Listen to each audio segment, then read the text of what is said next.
Estas são algumas das pessoas mais famosas do mundo artístico e da sociedade brasileira. Pessoas que são moda e que fazem moda. Elas falam do novo cartão de crédito Passaporte. Ângela Diniz, uma das mulheres mais sensacionais da sociedade do Rio de Janeiro.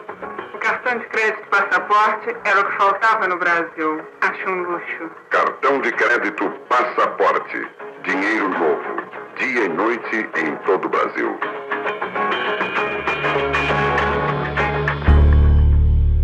Olá, o meu nome é Daniel e seja muito bem-vindo ao canal Paralelo Metafórico. No vídeo de hoje nós vamos contar um caso muito famoso no Brasil, que inclusive influenciou e modificou as leis brasileiras. É o caso Ângela Diniz e Doca Street.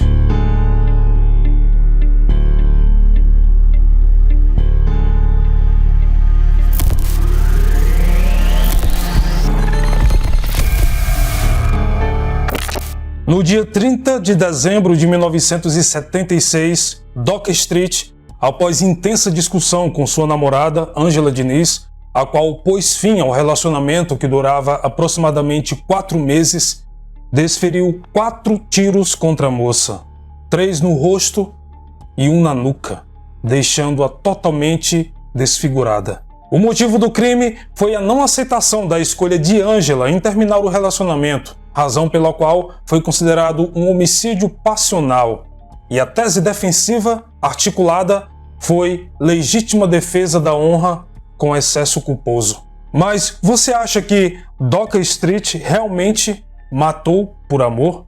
Eu realmente amava muito a Ângela. A Ângela é uma mulher que marcou muito a minha vida. Ela me deixou fora de mim, abandonei mulher, abandonei filho. Não estou te falando isso para te emocionar, entende, irmão?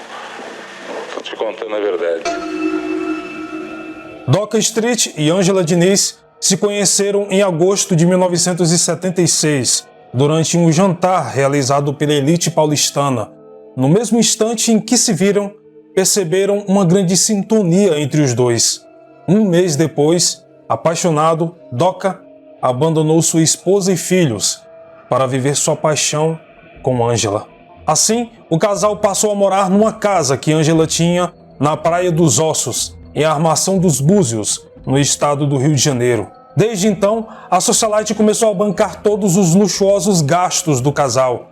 Ela passou literalmente a sustentar Doca Street. Em razão de ser extremamente ciumento, Doca fazia com que Ângela deixasse de frequentar os lugares que ela sempre frequentou, bem como a distanciou de seus amigos. Doca controlava todos os atos da moça, o que posteriormente passou a lhe incomodar, haja vista que ela sempre foi uma mulher independente e que não tolerava nenhum tipo de submissão. Por conta dessa possessividade de Doca, o romance que viviam esfriou. E no lugar da paixão vieram as brigas, que ficavam cada vez mais violentas. A briga fatídica aconteceu na véspera do Ano Novo de 1976, onde o casal decidiu passar um dia na praia. Entre muitos coquetéis de vodka, Ângela ficava cada vez mais desinibida, o que estava irritando seu controlador namorado. A gota d'água foi quando uma alemã chamada Gabriele Dyer chegou até Ângela, oferecendo os artesanatos que confeccionava e vendia na praia. Neste momento, Ângela se encantou pela estrangeira e tentou seduzi-la. Doca não tolerou o comportamento da namorada. Ele sentia-se humilhado. Então, os dois retornaram para casa, em meio a uma discussão. Como Ângela havia ingerido muita bebida alcoólica naquele dia, ao chegar em casa, Doca foi lhe ajudar a tomar banho. Contudo, de alguma forma, eles retomaram de forma mais intensa a briga que tiveram por conta da alemã. E por causa das atrocidades que ouvia do seu namorado, Ângela foi levada ao descontrole, a ponto de ter quebrado toda a mobília de seu banheiro. Após a discussão fervorosa, mais calma, porém ainda sobre o efeito da bebida alcoólica, Ângela anunciou a Doca o fim do relacionamento.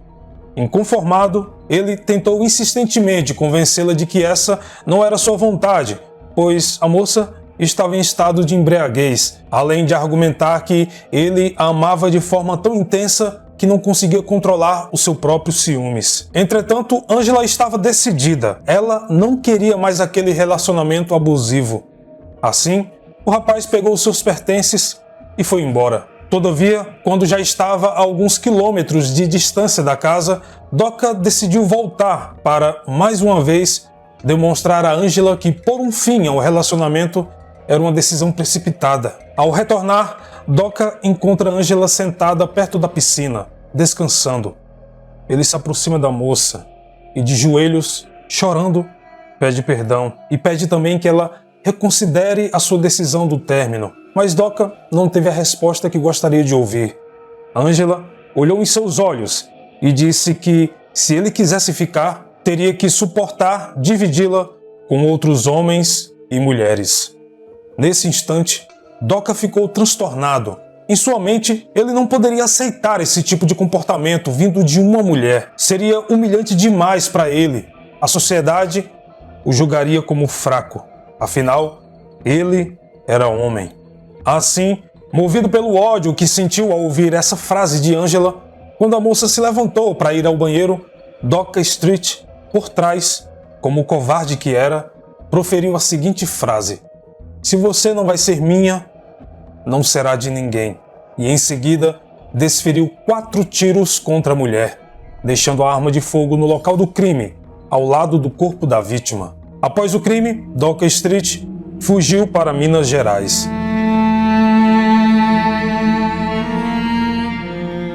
Angela Maria Fernandes Diniz nasceu em 10 de novembro de 1944, em Belo Horizonte. Ela se casou muito cedo, aos 17 anos, com o engenheiro Milton Vilas Boas, cujo relacionamento durou 9 anos e, como fruto, tiveram 3 filhos.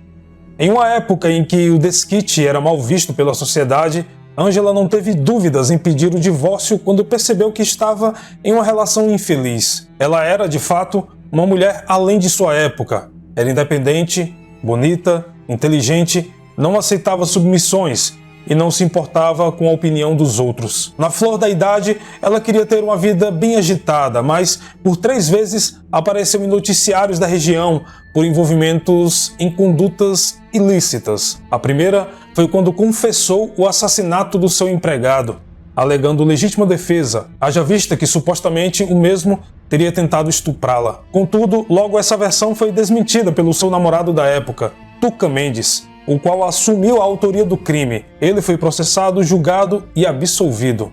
Angela havia mentido para proteger a reputação de Tuca, pois ele era casado na época. A segunda vez que ela apareceu nos noticiários foi quando sequestrou a sua própria filha da casa da avó, levando-a de Minas Gerais para o Rio de Janeiro. Na verdade, Angela assumiu que queria apenas conviver mais com sua filha, haja vista que, como consequência do desquite, ela perdeu a guarda. Acontece que, por agir de forma ilegal, Angela foi processada e condenada a 6 anos de prisão, mas recorreu e não chegou a cumprir a pena. A terceira vez que Angela se envolveu em atos ilícitos aconteceu quando ela foi surpreendida com maconha pela polícia. A mulher alegou que havia se tornado viciada em drogas desde o episódio em que presenciou a morte do seu empregado. E em razão desses escândalos e do próprio jeito ousado da vítima, bem como do pensamento totalmente machista que prevalecia nos anos 70, a defesa de Doca Street se aproveitou de tudo isso para arquitetar uma defesa inabalável, capaz de transformar o assassino, acredite, em herói.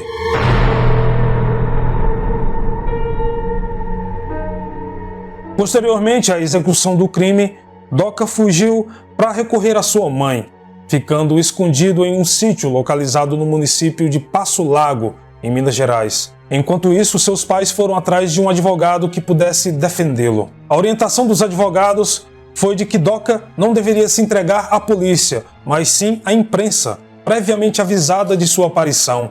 O rapaz então foi encontrado embriagado e com 3 garotas de programa, dando sua versão de crime passional. Essa foi a tese dos seus advogados de defesa: homicídio passional praticado em legítima defesa da honra com excesso culposo. Depois de aparecer em público e prestar essas declarações, ele foi preso pela polícia do Rio de Janeiro. E no dia 8 de outubro de 1979, aconteceu o primeiro julgamento de Doca, cujo advogado contratado foi o famoso criminalista Evandro Lins e Silva. Ao utilizar a tese defensiva, esmiuçou a vida da vítima, mostrando-a como uma pessoa promíscua e transformando Doca na verdadeira vítima, e Ângela culpada e merecedora da sua própria morte. Como estamos falando dos anos 70, um tempo de um machismo gritante e opressão da mulher, a defesa foi um sucesso. Doca era aplaudido e Ângela era chicoteada. Os jurados o condenaram à vergonhosa pena de reclusão de 2 anos, com direito à suspensão condicional da pena, ou seja, ele não precisava se recolher ao presídio à noite. Isso mesmo, um homicídio doloso com essa pena irrisória foi praticamente uma absolvição para o homem. Em primeiro lugar, eu quero dizer que eu não desejo a pai nenhum o sofrimento que eu estou passando.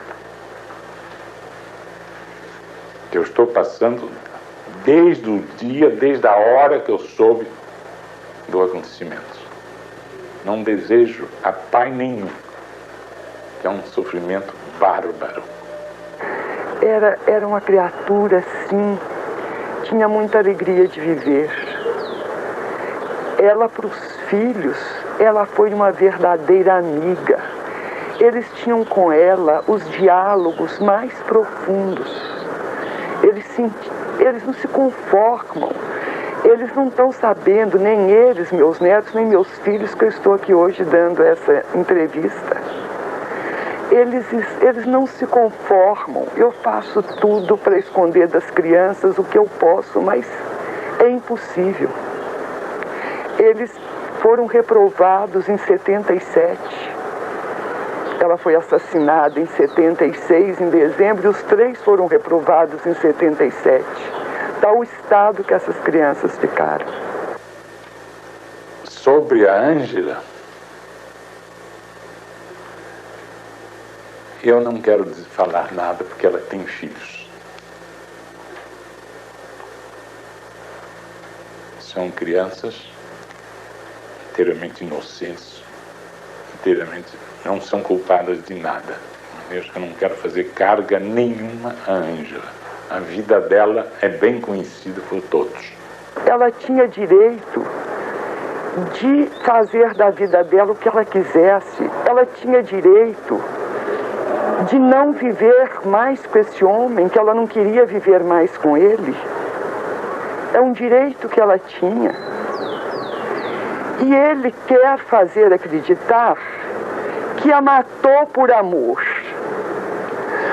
Por que ele não morreu também por amor? Por que ele não dividiu a crueldade?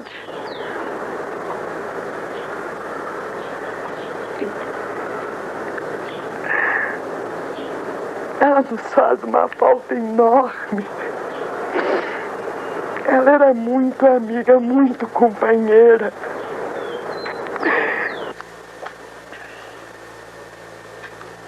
Agora, sobre o meu filho Doca, eu quero também dizer que é meu filho, mesmo que vocês vão ficar... Olha, sei que vocês não acreditem, mas é um rapaz que nunca fez mal a ninguém. Ele apaixonou-se pela Ângela, mas apaixonou-se de uma maneira incrível. A paixão dele foi mais forte. E ele me disse: papai, eu não posso. Nem que eu queira, eu não posso. Eu tenho que ir com a Ângela. É isso que eu tenho que dizer.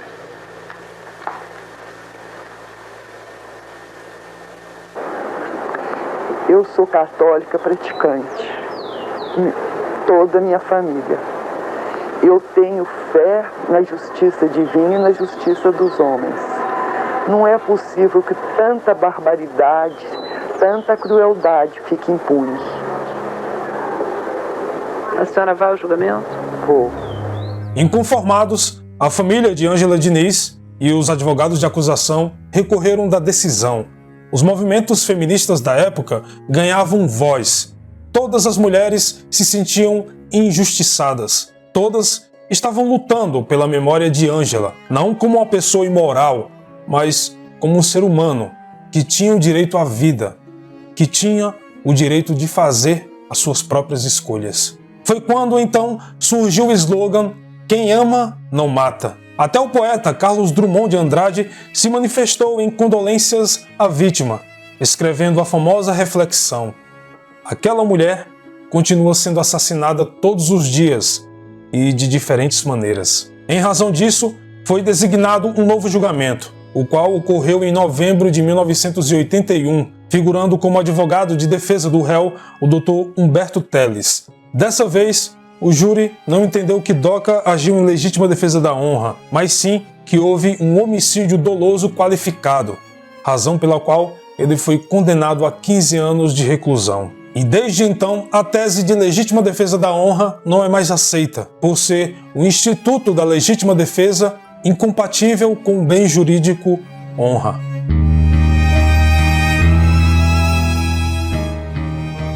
A tese da legítima defesa da honra não foi o único desrespeito contra as mulheres que foi aceito em nosso ordenamento jurídico brasileiro. Antes dela, a própria lei previa condutas que o marido poderia fazer qualquer coisa para corrigir atos de sua esposa que, ao seu ver, não eram corretos. Ou seja, historicamente, tem-se a mulher como objeto de propriedade de seu marido, sendo submetida ao seu juízo de valor, sem direito de questionar, opinar e muito menos de se impor. Tanto é verdade que, como detentor de sua mulher, o homem poderia matá-la em caso de adultério, principalmente nos tempos do Brasil colônia. Posteriormente, já em 1890, também era possível o cometimento de homicídio contra a esposa em caso de adultério. E se o marido alegasse um estado de perturbação dos sentidos e da inteligência, o autor do delito não responderia por crime nenhum. Afinal, ele estava apenas fora de si. Já o Código Penal de 1940, que está em vigor, não trouxe previsão legal autorizativa de homicídio ao marido que se visse traído pela esposa. Seria um avanço? Nem tanto. Apesar da lei ter mudado, o pensamento, visão e valores da sociedade permaneciam os mesmos. Ainda se vivia em meio a um machismo gritante. Na verdade, a igualdade entre os gêneros só ganhou efetivamente feição após a Constituição Federal de 1988. Em razão disso, acumulado com o fato de o homicídio doloso ser julgado pelo Tribunal do Júri, onde pessoas comuns da sociedade que julgam o réu, renomados advogados se aproveitavam da opinião patriarcal existente para lançarem a tese de legítima defesa da honra com excesso culposo. A justificativa estaria no fato de que o marido traído, envergonhado, humilhado, teria o direito de lavar a sua honra, matando a causadora da sua humilhação. Tanto é verdade que, na maioria dos crimes tidos como passionais, praticamente todos os réus eram confessos, pois eles sentiam a necessidade de mostrar uma resposta à sociedade pela sua causa. Com o passar do tempo, as visões foram mudando. A igualdade de gêneros começou a ser amplamente debatida. A sociedade clamava pelo fim da impunidade. E, juridicamente falando, legítima defesa da honra não pode ser invocada para defender a honra de ninguém, haja vista que a legítima defesa só é utilizada em caso de agressão física, e a honra é algo pessoal. Uma vez perdida, não há como recuperar através de outra pessoa, mesmo matando-a. E para quem não sabe, o marco inicial da não aceitação dessa tese se deu justamente a partir do segundo julgamento de Doca Street no caso Ângela Diniz, em 1981. Mesmo assim, como dito, a efetiva igualdade entre os gêneros só veio de forma oficial e legal com a Constituição Federal de 1988, não mais se admitindo a impunidade daqueles que decidem cometer atos criminosos como forma de vingança, egoísmo, ódio, etc. Caso atualmente a tese de legítima defesa seja sustentada por alguém em algum tribunal, ela com certeza será considerada inconstitucional por afrontar disposições expressamente previstas na própria Constituição do Brasil. Bom, este foi o vídeo de hoje. Espero imensamente que tenham gostado. Muito obrigado pelo carinho e atenção de todos. E como sempre, nos vemos nos comentários. Até mais.